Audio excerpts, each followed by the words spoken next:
सूर्य के वृक्ष राशि में गोचर का फल। नमस्कार दोस्तों, मैं आपका वेद प्रकाश सिंह वेद अपने चैनल वेद एस्ट्रो में स्वागत करता हूँ।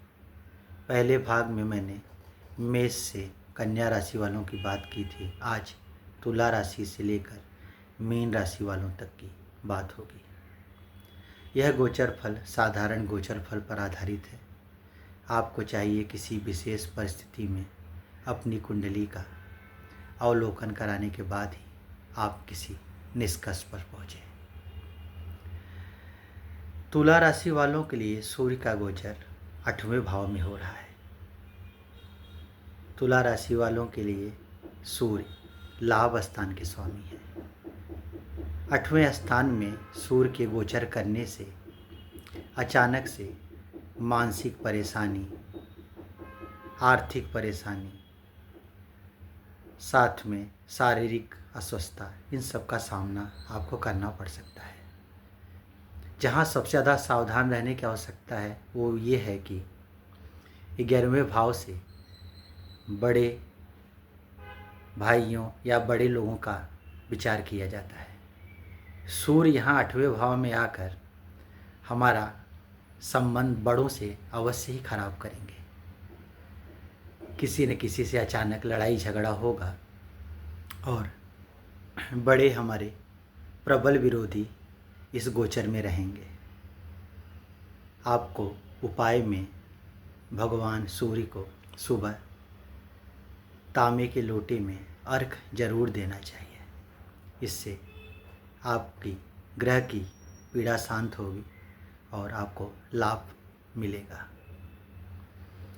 वृश्चिक राशि वालों के लिए यह गोचर 7वें भाव पे हो रहा है। वृश्चिक राशि वालों के लिए सूर्य दशम के स्वामी है। दशम से दशम सूर्य के आने से आपको एक सलाह ये देना चाहूँगा कि आप किसी भी नए कार्य का शुभारंभ न करें, क्योंकि यहाँ हानि होने की संभावना दिखाई दे रही है।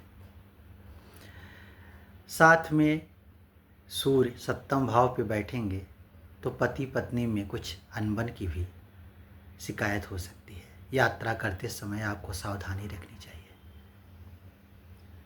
इस गोचर में किसी नए साझेदारी में इन्वेस्ट ना करें तो आपके लिए बहुत अच्छा रहेगा। आप सूर्य के वैदिक मंत्रों का जप प्रतिदिन अवश्य करें। इससे गोचर का जो खराब प्रभाव है वो दूर हो जाएगा। धनु राशि वालों के लिए गोचर बहुत ही शानदार परिणाम लाता हुआ दिखाई दे रहा है, क्योंकि भाग्येश होकर सूर्य 6ठे भाव में गोचर करेंगे। भाग्येश का 6ठे भाव में आना इस बात को दर्शाता है कि आप शत्रुओं पे पूर्ण रूप से हावी रहेंगे और आपका मनोबल बढ़ा चढ़ा रहेगा। चूँकि ये भाव धर्म का भी है तो यहाँ से आपको धार्मिक प्रवृत्ति के लोगों से लाभ अवश्य होगा। आप मानसिक रूप से, शारीरिक रूप से पूर्ण रूप में स्वस्थ महसूस करेंगे और इस गोचर में आपको लाभ होने की पूर्ण संभावना बनी हुई है। आपके रुके हुए कार्य भी इस हफ्ते पूर्ण होते हुए दिखाई दे रहे हैं।